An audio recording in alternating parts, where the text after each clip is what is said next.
नमस्कार, दोपहर की नंबर 1 डिबेट में आपका स्वागत है। मैं हूं आपके साथ में हिमांशु दीक्षित। संभल हिंसा की फाइल एक बार फिर से खुल चुकी है।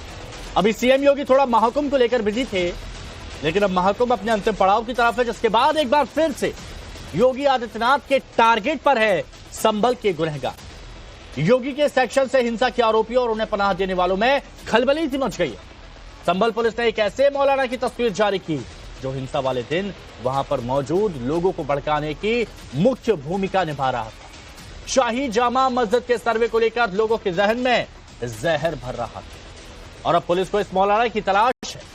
पुलिस ने इसकी पहचान के लिए लोगों से मदद की अपील की है।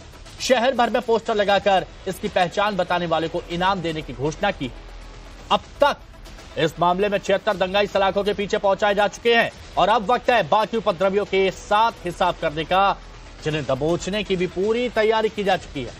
संभल के एसपी ने इस पूरे मामले में जानकारी दी, वो आप भी सुनिए। जामा मस्जिद संभल के निकट हुई हिंसात्मक घटना में कुछ अभियुक्तों की पहचान की जानी शेष है। सीसीटीवी के माध्यम से इस घटना में संलिप्त अपराधियों की पहचान की जा रही है, जिनमें से कुछ अपराधियों की फोटो प्राप्त किए गए हैं। उन्हें विभिन्न सार्वजनिक स्थानों पर लगाए जा रहे हैं जिससे उनकी पहचान हो सके। आम जनता से यह अपील की गई है कि इनकी शिनाख्त करते हुए पुलिस को सूचित करें, जिससे कि विवेचनात्मक कार्रवाई की जा सके एवं अपराधियों के विरुद्ध कठोर विधिक कार्रवाई की जा सके। चर्चा में आगे बढ़ेंगे, उससे पहले पुलिस की इस पूरी कार्रवाई के बारे में हम आपको बताते हैं। संभल हिंसा के बाद से पुलिस किस तरह से आरोपियों की धरपकड़ के लिए दिन रात पसीने बहा रही है और अब तक संभल हिंसा के कितने गुनहगारों को पुलिस सलाखों के पीछे पहुंचा चुकी है, इन सारी बातों की जानकारी आपको जानना जरूरी है। तो देखिए, इस मामले में जो सबसे ताजा अपडेट है वो ये कि पुलिस ने अब शहर में एक भगोड़े मौलाना के पोस्टर चस्पा कर दिए। इस मौलाना पर हिंसा के दिन लोगों को भड़काने का आरोप लगा है। हिंसा वाले दिन जब सीसीटीवी फुटेज पुलिस ने चेक किया तो ये जो मौलाना आप देख रहे हैं ना यहां पर ये तस्वीर में, उसमें लोगों को वो भड़काता हुआ नजर आया और पुलिस ने ऐलान किया है कि इस मौलाना के बारे में बताने वाले को इनाम दिया जाएगा और उसकी जानकारी गुप्त रखी जाएगी, सार्वजनिक नहीं की जाएगी। यह भी जानिए कि अब तक 500 से ज्यादा लोगों की पहचान इस पूरे मामले में की जा चुकी है पुलिस की ओर से। 76 आरोपी ऐसे हैं जो गिरफ्तार हो चुके हैं, सीखचों के पीछे जेल भी भेजा जा चुका है। इसके अलावा पुलिस भड़काऊ संदेश भेजने वालों की भी शिनाख्त कर रही है, जो व्हाट्सएप पे थे या किसी अन्य सोशल मीडिया साइट से भड़का रहे थे, जिसके लिए 50 से ज्यादा मोबाइल टावर का डाटा निकाला गया। 200 संदिग्धों की मोबाइल कॉल डिटेल्स भी निकाली गई हैं। 24 नवंबर संभल में ऐसी हिंसा भड़की थी कि पूरे देश की नजर उस पर थी। जामा मस्जिद के सर्वे के दौरान वहां हिंसा को अंजाम दिया गया था, जिसमें समाजवादी पार्टी के सांसद जियाउर रहमान बर्क का भी नाम शामिल है और केस दर्ज है। संभल से हमारे सहयोगी प्रेरित कुमार की एक रिपोर्ट आप देखिए। संभल के शाही जामा मस्जिद में सर्वे की टीम 24 नवंबर 2024 को पहुंचती है सर्वे करने के लिए। तभी अचानक से भीड़ इकट्ठी होती है और भीड़ जो है वो पथराव और गोलीबारी की धीरे धीरे स्थिति बनती है। पूरे इलाके में हिंसक तनाव हो जाता है, जिसके बाद से पुलिस वहां लगातार पहुंची और पुलिस ने तमाम जो सीसीटीवी फुटेज है उसे निकाला है। तमाम जो वीडियो जो है उसको निकाल करके ये छानबीन करने की कोशिश की कि कौन कौन वो लोग थे जो उस पत्थरबाजी में, उस हिंसा में शामिल थे। अब तक 70 से ज्यादा लोगों को पुलिस जो है वो जेल भेज चुकी है। और आपको बताना चाहूंगा कि देखिए यहाँ पर अब जो है जो तमाम जो सीसीटीवी है उनके जरिए फोटोज को निकाला जा रहा है और ये पोस्टर चस्पा किया गया। देखिए ये संभल भी शहर के सीएचसी में ये जो हॉस्पिटल है वहां पर ये पोस्टर लगाया गया है और जिस साफ तौर पर देखिए कि लिखा हुआ है तलाश। सर्वसाधारण को सूचित किया जाता है कि दिनांक 24 नवंबर 2024 को संभल जामा मस्जिद हिंसा में यह व्यक्ति शामिल था, जिसका नाम पता तस्दीक नहीं हो पाया है। उपरोक्त व्यक्ति का नाम पता बताने वाले व्यक्ति को उचित इनाम से पुरस्कृत किया जाएगा तथा नाम भी गोपनीय रखा जाएगा। उपरोक्त अज्ञात व्यक्ति के बारे में कोई जानकारी मिले तो निम्न नंबरों पर संपर्क करें। इसमें जो नंबर दिया गया है वो प्रभारी निरीक्षक कोतवाली संभल का दिया गया और साथ में क्षेत्राधिकारी संभल का दिया गया है।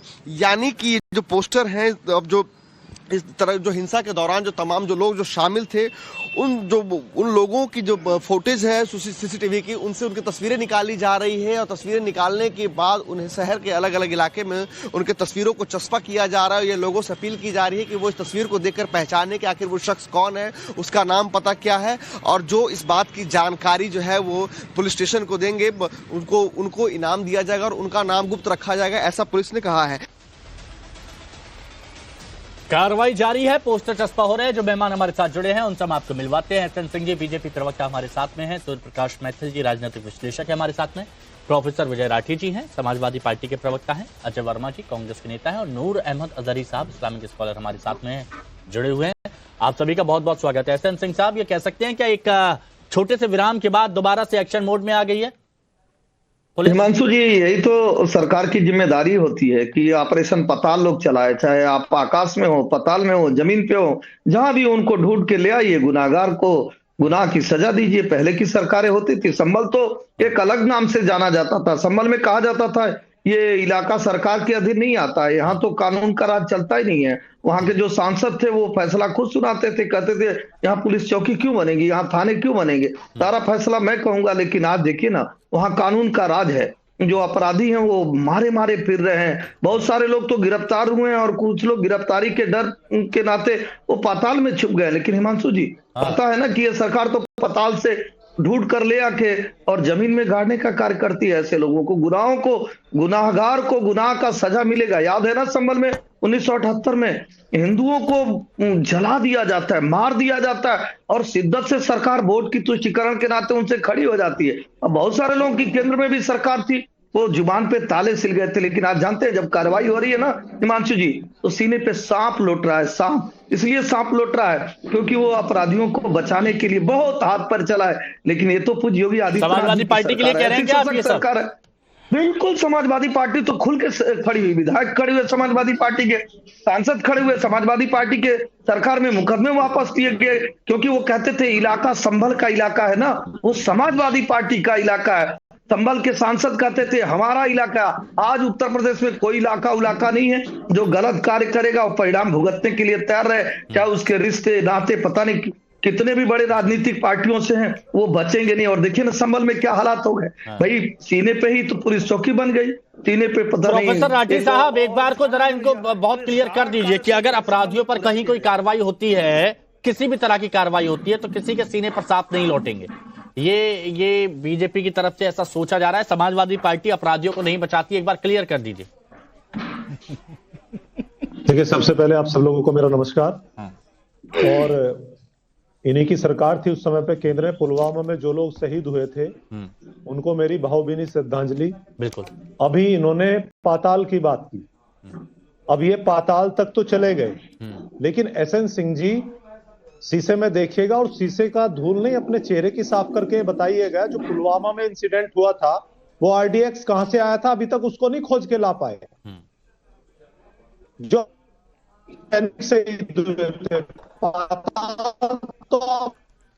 तो कैसे हो, आवाज गई आप, वो अभी तक आप नहीं समझ पाए। दूसरी बात, ये देखिए क्यों लेकर के, मेरी आवाज आ रही है? आ रही है। हाँ। नहीं, आवाज चली गई। देखिए ये क्यों संभल लाना चाहते हैं दोबारा? संभल इसलिए लाना चाहते हैं, अभी केंद्रीय शिक्षा राज्य मंत्री है जयंत चौधरी जी, उन्होंने संसद में एक सवाल का जवाब दिया था। विशाखापट्टनम के एमपी थे श्री भरत, उन्होंने सवाल पूछा कि 2024 और 25 फाइनेंशियल ईयर में कितने बच्चे स्कूली शिक्षा से वंचित रह गए, तो उसमें सबसे ज्यादा उत्तर प्रदेश के से 7 लाख के आसपास, उससे भी ज्यादा। तो कहीं ये सवाल विपक्ष ना उठा दे, कहीं ये सवाल लोगों के जहन में ना चला जाए।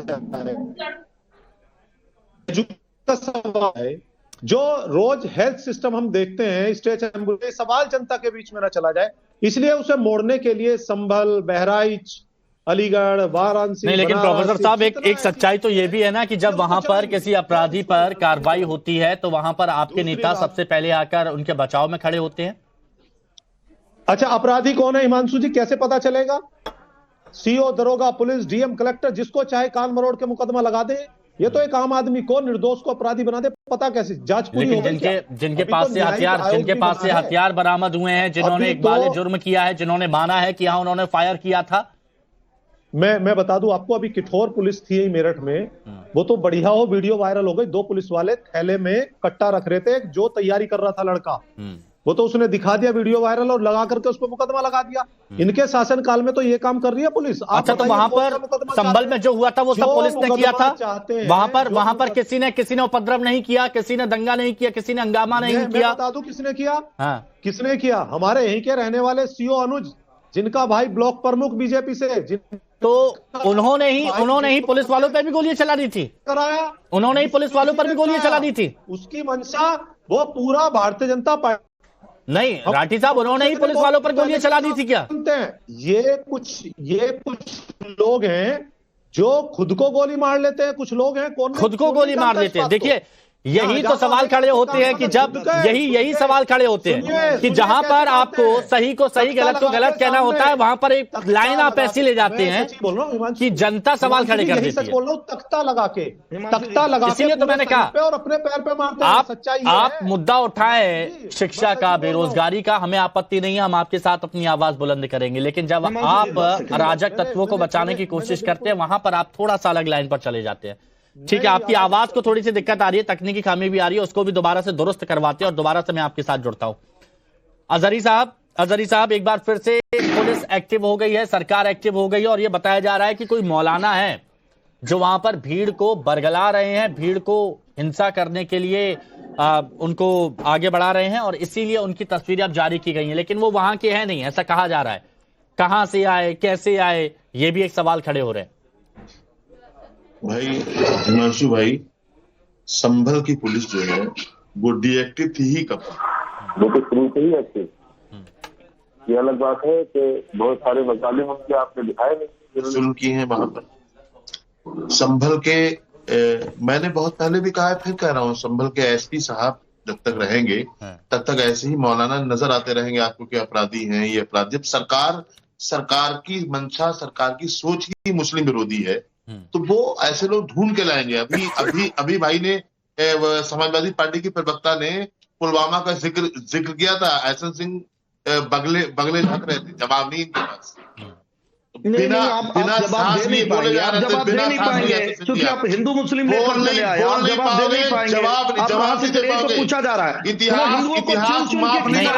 आज पहली बात मैं पुलवामा पर मैं डिस्कस नहीं कर रहा हूं, सुनिए ना, मैं पुलवामा पे चर्चा नहीं कर रहा हूं, मैं संभल पर चर्चा कर रहा हूं।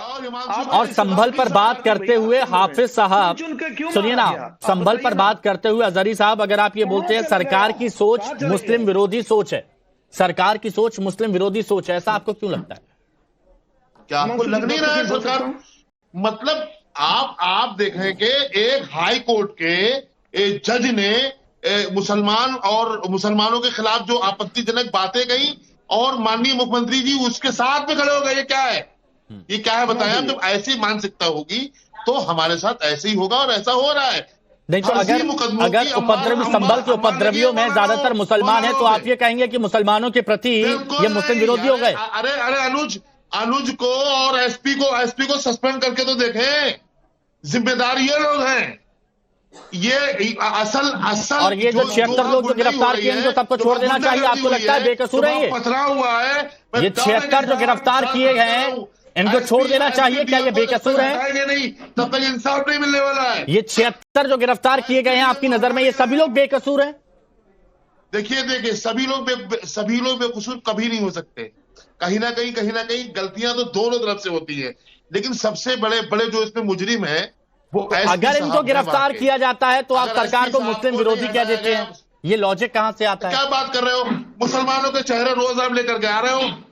तो वहां पर कौन था जो हंगामा कर रहा था? हमारे कत्ल का इल्जाम हम ही पे। वहां कौन था जो हंगामा कर रहा था? कौन था जो हंगामा कर रहा था? किसी और की तस्वीरें लेकर आ जाएं क्या?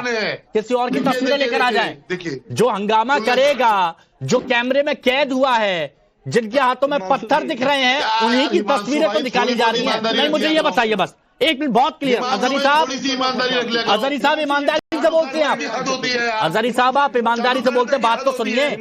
वहां जो ड्रोन था, नहीं मेरी बात सुन लीजिए, वहां जो ड्रोन था, वहां जो कैमरे चल रहे हैं, उन कैमरे में जो कैद हुए हैं उन्हीं की तस्वीरें तो छापी जाएंगी। क्यों हिंदुओं को? अरे भाई ड्रोन कैमरे उस वक्त जो वहां पर घूम रहे थे उनकी तस्वीरें जो पुलिस जो गोलियां चला रही थी वो कहाँ है? अच्छा एक मिनट, एक करके पहले तो करिए ऑडियो सबका। सोशल मीडिया का अजहरी साहब मुझे एक बात बताइए, जो वहां पर हुड़दंगी थे, उन हुड़दंगियों की तस्वीर जारी होती है तो उसमें आपको मुस्लिम धर्म नजर आता है? अरे साहब, उसमें आपको मुस्लिम धर्म नजर आ रहा है? आप जब तफसील से बात सुनेंगे नहीं, अपनी सुनाएंगे तो हम साहब कुछ नहीं समझा पाएंगे। मैंने आपसे तो कितने विनम्रता के साथ पूछा। मैं बहुत अदब के साथ मैं आपको बता रहा हूं कि जब वहां पहले से किसी को मालूम तक नहीं था कि यहाँ सर्वे होने के लिए जा रहा है। ये तो प्रशासन जानता था, प्रशासन के अलावा कौन वहां पर कौन जानता था? अरे ये आपको नहीं पता, ये आपको नहीं पता, उससे पहले बताया गया था, उससे पहले बताया गया था, खबर फैलाई गई थी, मीटिंग हुई थी रात में, आपको याद होगा मीटिंग हुई थी, सुनाया गया, आपको याद है मीटिंग हुई थी, बुलाया गया था, गिरफ्तारी भी हुई है इसको लेकर, गिरफ्तारी हुई है इसे लेकर, फैसला सुनाया गया 5 बजे वहां प्रशासन। अरे गिरफ्तारी हुई है इसे लेकर, कैसी बातें आप कर रहे हैं? जब पहले अंधेरे में सर्वे हुआ था, उसके बाद कहा गया कि अंधेरे में पर्याप्त सबूत नहीं मिल पाए हैं, तो उसके बाद दिन में होगा सर्वे। सुबह को डीएमएसपी साहब पहुंच गए वहां पे। हाँ, मतलब ये है कि उपद्रवियों पर कार्रवाई हो और उपद्रवियों के नाम को नहीं हटाएंगे, हम आपकी बात नहीं मानेंगे। ठीक है, चलिए ठीक है, ठीक है।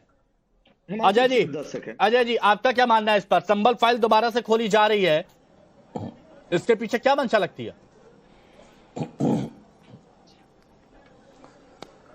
देखिए हिमांशु जी, सरकार का एजेंडा है कब किसको कर लें। मैं तो जरा मेरा अनुरोध यह है, सरकार लॉ एंड ऑर्डर अपना सुधारे और जो दोषी हो उसको सजा दें। और मैं जो अभी एक तस्वीर आप किसी मौलाना की दिखा रहे थे कि ये भड़का रहा है, मेरा एक अनुरोध यह है इसमें कि इसमें जांच हो, इसमें बीजेपी की आईटी सेल और बीजेपी के लोगों की संलिप्तता मुझे बताई गई है। कहीं हो सकता है वो भाजपा का कोई कार्यकर्ता या कोई उनका प्रायोजित कार्यक्रम हो जिसकी वजह से वो इसको दोबारा से करना चाहते हैं, तो ईमानदारी से उसकी भी जांच हो, दूध का दूध पानी का पानी हो। एक अभी जो डीएसपी अनुज जी हैं, एक पब्लिक डोमेन में उनका वीडियो चल रहा है कि जब वो इंस्पेक्टर या डीएसपी शपथ लेते हैं भारत के संविधान में, तो बिना देश और भाव के, और हिंदू मुस्लिम सिख ईसाई बौद्ध पारसी सब धर्म का सम्मान करके सरकारी ड्यूटी करेंगे। लेकिन उनके एक डोमेन में चल रहा है, उनको सस्पेंड करने की मांग की गई है कि कुछ धार्मिक उसके साथ वो जुलूस में अपने सम्मिलित हो रहे थे और कुछ चीजों को वो सपोर्ट करते दिख रहे थे। तो उसकी भी जांच होनी चाहिए, उन्हें ढकनी नहीं चाहिए। जांच तो जांच है, जांच का रिजल्ट जो है वो सरकार के ऊपर डिपेंड करता है। जब कर ना डर, बीजेपी की सरकार है, ये अपने सारे लगे आरोपों को मुख्यमंत्री माफ कर देते हैं, इनके डिप्टी सीएम माफ कर देते हैं, तो ये तो उन्हें भी खत्म कर देंगे। तो ये जांच करें, संभल के दोषी जो भी उन्हें पकड़ा जाए, संभल का असली चेहरा सामने आना चाहिए। आपको अपने सूत्रों से अजय जी ऐसी खबर मिली है कि ये जो मौलाना जिसकी तस्वीर अभी इसमें चला दीजिएगा, ये जो तस्वीर है जिसमें सफेद टोपी लगाकर जो मौलाना दिख रहे हैं, जिसमें कहा गया कि लोगों को भड़काने की कोशिश की जा रही थी, तो आपका ये कहना है कि जो आपके सूत्रों से खबर है ये बीजेपी के हो सकते हैं, आईटी सेल के? पुलिस कह दे वो सही है, ये पब्लिक डोमेन में चल रही है। अब जैसे आपके पास ये जो आपके पास जैसे आ गई खबर, हमारे पास कैसे आई? मौलाना भड़का रहा है, उसके वोट देख के एक पब्लिक डोमेन में चल रही है, तो अनुमान जाहिर अजय जी सुनिए ना, नहीं अजय जी सुनिए, थोड़ा लॉजिक लगाइए, मैं आपको बताता हूँ लॉजिक किसे कहते हैं। आप कह रहे हैं कि एक पब्लिक डोमेन में चल रही है, और एक ये पोस्टर एक बार लाइए, इसमें प्रभारी निरीक्षक और जिला क्षेत्र अधिकारी उनकी तरफ से जारी किया, ये पुलिस विभाग की तरफ से जारी किया गया। एक पब्लिक डोमेन में कि मैंने आपको बोल दिया कि अरे ये हो सकता है, मैं हाँ यही तो, और ये सरकार, ये पुलिस विभाग की तरफ से जारी किया गया, मेरी तरफ से जारी नहीं किया गया। बोलने की नहीं कह रहा, मैंने पोस्टर आपकी डिबेट से पहले मैंने सुना है कि पुलिस ने ही वो पोस्टर जारी करा है। लेकिन जो भारत में आजकल संवैधानिक संस्थाएं, ED, CBI, income tax, ID, police, आप किसके सारे पे काम कर रहे हैं? बंधक बनाए रखे हैं सारे लोग, ये भी देश में पब्लिक डोमेन। आपने विभिन्न चुनाव में पुलिस का जो काम है वो सरकार को खुश करने का है, वो जनता को खुश करने का है। इतना शानदार लॉजिक पता नहीं कहां से लाते हैं आप, लेकिन वो जनता को खुश करने का नहीं है। सूर्य प्रकाश मैथिल जी, पहली बात ये बीजेपी आईटी सेल की तरफ से हो सकते हैं, दूसरी तरफ मुसलमान विरोधी सरकार है, और तीसरी राठी साहब कह रहे हैं कि बाकी मुद्दों से ध्यान भटकाने के लिए दोबारा इस पे आ गए। बताइए। धन्यवाद हिमांशु भाई, पहले तो आपको और पूरे देश को भारत माता की जय, वंदे मातरम। और आज 14 फरवरी है और हमारे जो पुलवामा में शहीद हुए थे 40 जवान, उनकी आत्मा को मैं शांति के लिए प्रार्थना करता। और ऐसा है कि जहां तक मैं समझ पा रहा हूं, रह के बदलते हैं दिन रात नए चोले, अंदर से बड़े जालिम और ऊपर से बड़े भोले। देखिए कितनी मासूमियत से ये लोग सभी के सभी प्रशासनिक जो व्यवस्था है उसके ऊपर प्रश्न चिन्ह लगा रहे हैं। आप देखिए हिमांशु भाई की किस प्रकार से बड़े आराम से हमारे वरिष्ठ हैं अजय वर्मा जी, उन्होंने कह दिया कि ये तो आईटी सेल का काम हो सकता है। दूसरा, उन्होंने ये जो समाजवादी पार्टी के प्रवक्ता हैं वो कह रहे हैं कि रह के सिर्फ मुसलमानों के ऊपर हमला किया जाता। तो मैं इनसे पूछना चाहता हूं बहुत विनम्रता से, तो अब आप मुझे इतना बता दीजिए कि जांच जो होगी अगर आप अपनी मर्जी से पाकिस्तान से बुलाना चाहें, अफगानिस्तान से बुलाना चाहें या बांग्लादेश से बुलाना चाहें कोई एजेंसियां, तो वो बुला लीजिए। अगर आपको ऐसा लगता है कि संभल में कोई जलाएगा, दंगा करेगा, भड़काएगा, उसकी इन्वेस्टिगेशन अगर होगी और इन्वेस्टिगेशन में पकड़ में आएगा कि वो एक मौलाना था और वो मौलाना लोगों को भड़का रहा था, 50 से ज्यादा टावरों की जो है कॉल डिटेल निकालने के बाद, 200 संदिग्धों की कॉल डिटेल और डेटा जो यूजिंग है उसको एनालिसिस करने के बाद यदि प्रशासन किसी विषय पे पहुंचा है, किसी मैं कहूं किसी मुद्दे पॉइंट पे पहुंचा है, तो उसको आप झुठला देंगे। एक और महत्वपूर्ण बात, अब देखिए, अभी इन्होंने पुलवामा की बात की थी मौलाना साहब ने, तो मैं इनको बता दूं कि पुलवामा में जो आतंकवादी थे ना, उनके नाम आप ही के धर्म से जुड़े हुए हैं। मुदस्सर खान, सज्जाद अहमद भट्ट, इस्माइल खान, समीर खान और शकीर बशीर। इसमें ना तो कोई मुकेश है, ना सुरेश है, ना सूर्य प्रकाश है, ना अजय वर्मा है। वहां पर केवल और केवल आपके ही जो धर्म के लोग हैं ना, वो वहां पर हैं। और 50 से ज्यादा जिलेटिन की छड़ें जो कि चट्टानों को तोड़ने के लिए प्रयोग की जाती है, वो छड़ें उन्होंने चुपचाप धीरे धीरे इकट्ठी करके उसका प्रयोग करके पुलवामा अटैक किया था। ये पुलवामा से वापस पढ़ना चाहिए। नहीं, मैं इनको बता देना चाहता हूँ, ज्ञान जरूरी है ना इन लोगों को। ये बार बार पुलवामा लेके आते हैं। एक और महत्वपूर्ण बात, सर सुनिए, इन लोगों को, समाजवादी पार्टी के लोगों को ऐसा लगता है कि संभल में कार्रवाई इसलिए नहीं हो सकती क्योंकि ये लोग बैठकर एक जुमला छोड़ते थे कि सरकार किसी की भी हो, वहां पर सिस्टम हमारा रहेगा। और वो जो इनके दिमाग में फितूर था, उसको तोड़ने का काम माननीय योगी आदित्यनाथ जी की सरकार ने किया। उन्होंने बता भी दिया कि अंदर भारत का संविधान लागू है, वहां पर पुलिस अपना काम कर सकती है। और वहां पर यदि कोई अपराधी मुसलमान है तो उसको भी प्रोफेसर साहब बोलिए, प्रोफेसर साहब बोलिए, प्रोफेसर साहब सुन लीजिए। संविधान के हत्यारे हो आप, संविधान का नाम आपके मुंह से हत्यारे आप लोग हैं, गद्दार आप लोग हैं, आपके ही लोगों में से निकल के आते हैं आतंकवादी, आप ही के लोगों में से निकल के आते हैं दंगाई, आप ही के लोगों में से निकल के आते हैं देश के विरुद्ध नारे लगाने वाले। समझ में आ गया? यदि कोई व्यक्ति भारत तेरे टुकड़े होंगे 4 इंशाल्लाह का नारा लगाता है तो आप उसको बचाने के लिए रातों रात खड़े हो जाते हैं, सुप्रीम कोर्ट का दरवाजा खटखटाते हैं। और यहाँ पर यदि प्रशासन लगा हुआ है उनको तेज, मैं एक बार फिर से आप सबको समझा देता हूं कि पुलवामा पे चर्चा नहीं कर रहे हैं। ये मौलाना साहब की जो तस्वीर आपके दाईं तरफ दिख रही है, इनकी बात यहां पर की जा रही है, जिनको बीजेपी IT सेल का भी बता दिया गया है। लेकिन हाफिज नूर अहमद अजहरी साहब, ये देखिए तस्वीर में दोबारा से लगातार बार बार दिखा रहा हूं, किसी ने देखा हो, ये देखिए, ये जो हाथ करके जो इशारे कर रहे हैं, आ जाइए, इनकी पहचान अभी तक नहीं हो पाई। और उस वक्त ये आरोप लग रहे थे, मस्जिद के पास के लोग कह रहे थे कि ये यहाँ के नहीं है, उस मोहल्ले के नहीं है, बाहर से कहीं आए हैं, तो हो सकता है बाहर के हैं। हिमांशु जी सवाल, हिमांशु जी रुकिए। हिमांशु भाई, विषय क्या है? विषय क्या है? सुनिए, ये जो सुनिए, बहुत आप बोलिए सूर्य प्रकाश जी। अफजल, अरे आजादी साहब की आवाज ऊपर हाईजैक मत करो। हाँ, बोलिए अजहरी साहब। देखिए कुछ भी करें, इनसे बोलिए। सूर्य प्रकाश मैथिल जी मुसलमानों के खिलाफ बोलते जबान आपकी छलनी हो चुकी है। जरा देख लेना जाके, सुन ले। अरे मैं पॉइंट वाली बात कर रहा हूँ, सुनिए। इतने सारे लोग, 76 लोग गिरफ्तार हो गए। मेरी बात सुनिए, मेरा सवाल सुन लीजिए, इधर उधर नहीं जाएंगे, डिटेल नहीं करेंगे। 76 लोग गिरफ्तार हो चुके हैं। आसपास के लोग एक दूसरे के नाम बता रहे हैं कौन कौन शामिल था, लेकिन एक मौलाना का अगर नाम सामने नहीं आ रहा है तो क्या ये बात माने कि बाहर से लोग आए थे? ये जो आदमी दिख रहा है यहाँ, ये जो आदमी दिख रहा है, ये बाहर से आया हुआ था।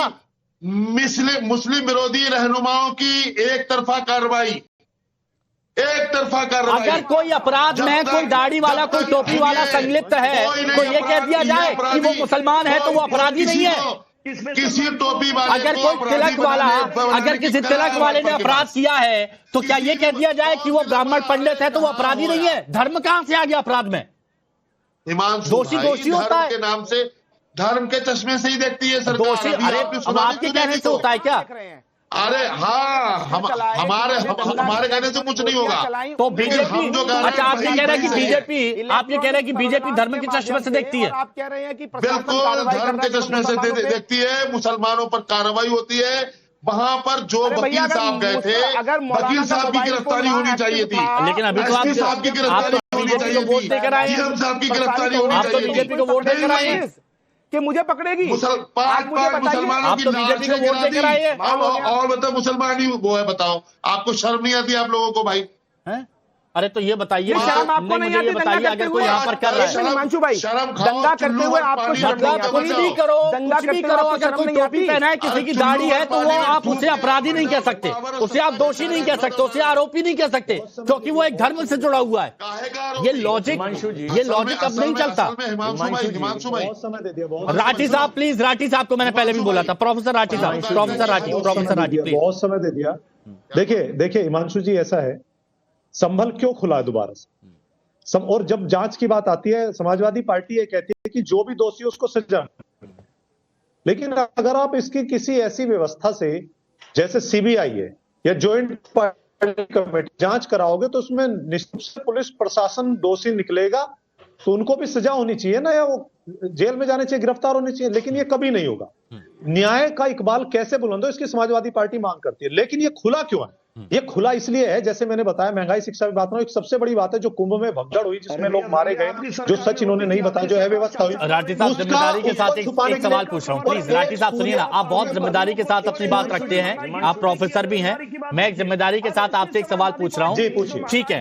अगर कोई पुलिस अधिकारी, कोई पुलिस कर्मचारी, अगर कहीं पर कोई लापरवाही पाई जाती है तो उस पर कार्रवाई होनी चाहिए, ये बिल्कुल ठीक है। लेकिन अगर वहां पर जो उपद्रवी हैं, जो दंगाई हैं, अगर वो मुसलमान हैं, तो उन पर कार्रवाई होनी चाहिए या नहीं? नहीं, देखिए, जो भी कानून के हिसाब से काम नहीं कर रहा, कार्रवाई होनी चाहिए, हम पूरी जिम्मेदारी के साथ कहते हैं। लेकिन ये कैसे पता चलेगा कि कौन कर रहा है, कौन नहीं कर रहा? तो ये कैसे पता पड़ेगा कि कौन सा पुलिस वाला दोषी है, कौन सा नहीं है? हमने कहा है ना, सीबीआई से जांच कराओ, सीबीआई से ज्वाइंट पार्लियामेंट्री कमेटी से जांच कराओ, हमने कहा क्या है। दूसरा, सूर्य प्रकाश मैथिल जी एक बात बोलने से इनका जवाब। अच्छा, एक मिनट, सिंह साहब मैं आ रहा हूँ, सिंह साहब आ रहा हूँ, एक बार सूर्य प्रकाश मैथिल और विजय राठी को आमने सामने कीजिए। हाँ, मैथिल जी का जवाब दे दूं। मैथिल जी ने कहा कि बांग्लादेश से जांच करा लो ऐसे। अरे बांग्लादेश से जो बुआ है तुम्हारी शेख हसीना, वो तो यही है तुम्हारी सरकार में, करा लो जांच उससे। खीर खाने प्रधानमंत्री जी किसके घर गए थे? प्रधानमंत्री जी खीर खाने किसके पास गए थे पाकिस्तान में? वो भी जांच करा लें। ये तो तुम्हारा प्रेम है इनके साथ, तो की तरह रखते हैं।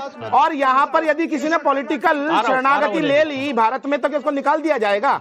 दूसरी चीज, मुख्तार अंसारी, अतीक अहमद और अफजाल अंसारी की पार्टी यहाँ बैठकर ज्ञान बांट रही है हम लोगों को। हमारा सीधा प्रश्न है कि 50 से ज्यादा टावरों का डेटा निकाला गया, उसके अलावा 200 से ज्यादा जो लोग हैं संदिग्ध, उनका डेटा एनालाइज किया गया, उसके बाद उनको अरेस्ट करने के प्रोसेस शुरू किया गया। व्हाट्सएप चैट है, वीडियो एक एक करके राजीव साहब पहले सुन लीजिए वो क्या कह रहे हैं, फिर आप जवाब दे पाएंगे ना। पहले उनका सवाल सुनिए। सबूत है। इन्होंने सवाल ही नहीं सुना। मैं कह रहा हूँ कुंभ से ध्यान हटाना है, एजुकेशन से, अरे ऑडियो उनका बढ़ाइए ना, हेल्थ सिस्टम से ध्यान हटाना है। अच्छा, मतलब दंगाइयों की इन्वेस्टिगेशन नहीं होनी चाहिए। संभल में दंगा हुआ तो उसकी इन्वेस्टिगेशन नहीं होनी चाहिए। वहां पे जो दंगाई है उनको अरेस्ट नहीं करना चाहिए। आप मुझे बताइए, चलो आप बताइए कि अगर वो मुसलमान है, उन्होंने दंगा कर लिया, गोलियां चला ली, हत्याएं कर दी, तो इसका मतलब उनको अरेस्ट ना किया जाए। दंगा कराने वालों से जांच कराना, इसका मतलब क्या है? एक मिनट, प्रोफेसर विजय राठी, आप कह रहे हैं दंगा कराने वालों से जांच कराएंगे, इसका मतलब क्या है कि पुलिस ने दंगा कराया? अगर आप जांच कराएंगे पुलिस और प्रशासन के अधिकारों की, पुलिस और प्रशासन ने दंगा कराया, आप यहाँ पर इस मंच से आप खुलेआम ऐसी बातें कर रहे हैं। इसी मंच से अगर आपके पास वो सबूत है, अगर अखिलेश यादव के पास वो सबूत है, अगर विजय राठी के पास वो सबूत है, जिसमें ये साबित होता है कि संभल पुलिस, संभल प्रशासन ने ये दंगा कराया है, तो आप कोर्ट में जाइए ना। आप अभी तक क्या कर रहे हैं? आप क्या कर रहे हैं? क्या आप लोगों को, समाजवादी पार्टी को, अखिलेश यादव को, विजय राठी को क्या सिर्फ आरोप लगाने आते हैं? हिमांशु जी, समाजवादी पार्टी की सरकार आती है, मुजफ्फर में दंगे होते हैं, इनकी सरकार कहती है अजय जी कर लीजिए, दूसरे अजय जी, अगर आप लोग देखिए, समाजवादी पार्टी के पास अगर सबूत हैं, अगर मैं तो कह रहा हूं अजय जी आपके पास भी सबूत हैं, तो पुरजोर तरीके से सामने आइए, वो सबूत तो सबके सामने रखिए। लेकिन ऐसे सीधे सिर्फ आरोप लगाना, ये तो गलत है ना। हिमांशु जी, अब थोड़ा 30 सेकंड मेरी सुन लीजिए, मैं सबको ध्यान से सुन रहा था। आप ही के पास तो आया हूं मैं। नहीं, मैं 30 सेकंड सबसे सुन लीजिए। देखिए, उत्तर प्रदेश सरकार का एक आदेश था, पूर्व मुख्यमंत्री ने जारी किया था कि किसी भी जिले में या किसी जगह दंगा होगा तो सबसे पहले डीएम एसएसपी सस्पेंड होंगे। क्या उत्तर प्रदेश सरकार ने डीएम एसएसपी को सस्पेंड किया जांच से पहले? नहीं करा। इसका मतलब इनकी मेलाफाइड इंटेंशन गड़बड़ है और कोई ना कोई चीज क्वेश्चन मार्क से। दूसरी चीज सुन लीजिए, सरकार का हम बड़ा सम्मान करते हैं, लेकिन सरकार देर से जागती है। मणिपुर की गलती मानी, सैकड़ों लोग मारे गए और वहां अब राष्ट्रपति लगाया और एन बीरेन सिंह का इस्तीफा लिया। मोदी सरकार जी आज तक मोदी साहब उसके ऊपर 2 शब्द नहीं बोले। क्यों लगाया उन्होंने राष्ट्रपति? और कहीं भी जाएंगे। एसएन सिंह साहब जवाब दीजिए। लोग मारे गए थे। हिमांशु जी अच्छी बात है। देखिए आज चर्चा हो रही थी, बातचीत होती है ना। अजय जी याद रखिए, जब बोलते हैं चर्चा की बात, ये झूठ मत फैलाइए टाइम ऑफ भारत पर, और खासतौर पर इस 1 बजे की डिबेट में जब चर्चा की बात होती है आप लोग वॉकआउट करते हैं, सबसे पहले आप लोग सदन छोड़कर जाते हैं। एसएन सिंह साहब जवाब दीजिए। सस्पेंड होना। हिमांशु जी आज चर्चा संभल पर हो रही थी, लेकिन आप देखें ना समाजवादी पार्टी और कांग्रेस के संभल पर जवाब दीजिए। समाजवादी पुलिस पार्टी और कांग्रेस के प्रशासन पर पास आरोप है, पुलिस प्रशासन ने दंगे करवाए बहुत शॉर्ट में। समाजवादी पार्टी वो जानते हैं क्यों? अरे 2 प्रधानमंत्री हमने खोया है। अगर हम ये मान लें कांग्रेस के नाते 2 प्रधानमंत्री को